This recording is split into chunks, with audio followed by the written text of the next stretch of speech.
आज का पहला पाठ राजाओं का पहला ग्रंथ अध्याय 21 पद संख्या 17 से 29।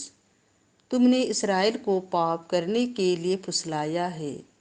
नबोत की मृत्यु के बाद तिमसी इलियस को प्रभु की वाणी यह कहते हुए सुनाई पड़ी, समरिया में रहने वाले इसराइल के राजा अहाब से मिलने जाओ।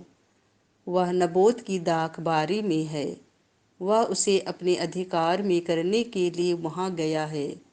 उससे कहो, प्रभु यह कहता है, क्या तुम नबोत की हत्या करने के बाद उसकी विरासत अपने अधिकार में करने आए हो? उसके बाद उससे कहो, प्रभु यह कहता है, जहाँ कुत्तों ने नबोत का रक्त चाटा, वही वे तुम्हारा भी रक्त चाटेंगे। अहाब ने इलियस से कहा, मेरे शत्रु, क्या तुम फिर मेरे पास आ गए? उसने उत्तर दिया, मैं फिर आया हूँ, क्योंकि जो काम प्रभु की दृष्टि में बुरा है, उसे तुमने करने का निश्चय किया है। इसीलिए मैं तुम पर विपत्ति ढाऊंगा और तुम्हें मिटा दूंगा। अहाब के घराने में जितने पुरुष हैं, मैं इसराइल में से उन सब का अस्तित्व समाप्त कर दूंगा। मैंने नबाट के पुत्र यरूआब के घराने और अहिया के पुत्र बाशा के घराने के साथ जो किया है, वही तुम्हारे घराने के साथ करूँगा, क्योंकि तुमने मेरा क्रोध भड़काया है और इसराइल से पाप कराया है।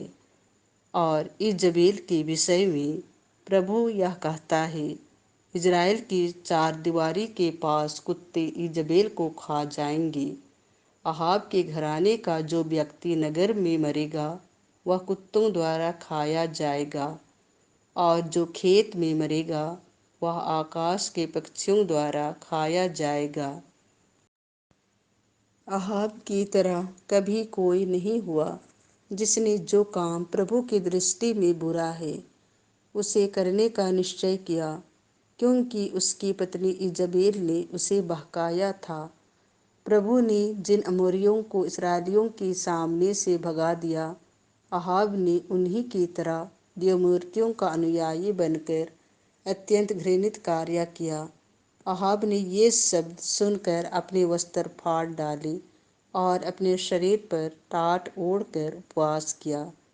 वह टाट के कपड़े में सोता था और उदास होकर इधर उधर टहलता था। तब प्रभु की वाणी तिशबी इलियस को यह कहते हुए सुनाई पड़ी, क्या तुमने देखा है कि अहाब ने किस तरह अपने को मेरे सामने दीन बना लिया है?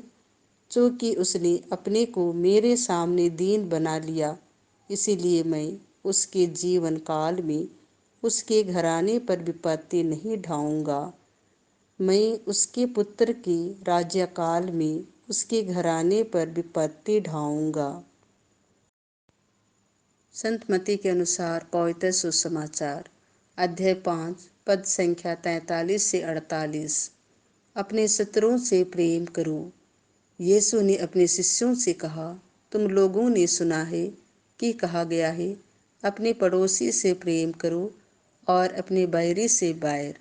परंतु मैं तुमसे कहता हूँ, अपने शत्रुओं से प्रेम करो और जो तुम पर अत्याचार करते हैं, उनके लिए प्रार्थना करो।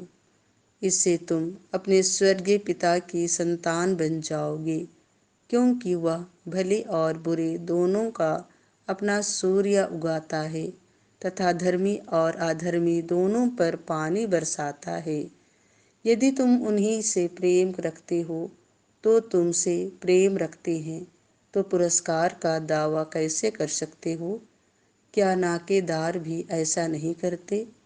और यदि तुम अपने भाइयों को ही नमस्कार करते हो तो कौन सा बड़ा काम करते हो?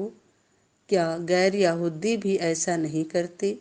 इसीलिए तुम पूर्ण बनो, जैसे तुम्हारा स्वर्गीय पिता पूर्ण है।